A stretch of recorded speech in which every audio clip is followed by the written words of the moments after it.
One of the things we're looking for when we come out and do a site visit is access. And so if you've got plants that you really care about that need to move, we may ask you to move those. Some of them we can do ourselves. We can carefully move them, but of course we can't guarantee survival of certain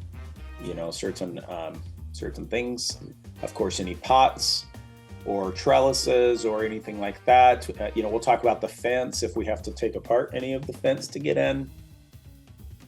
We'll be talking about the slopes. If there's sometimes we have to ramp our way in, which means we'll have to disassemble an existing structure. Maybe you have an existing retaining wall and we have to take it apart to be able to get into your space.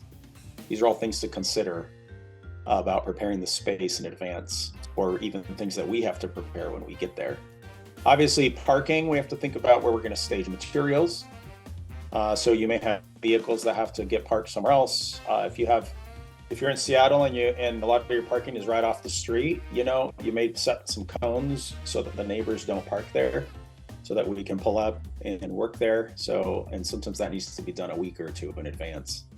Let's see, if there's areas we're going to be driving over, oftentimes we'll bring plywood and set it down to not damage the yard. We'll take a look at the driveway, and we just want to make sure we're not going to damage anything and take precautions. So if there's something that's really precious, really you don't want us to touch, we need to know that up front as well.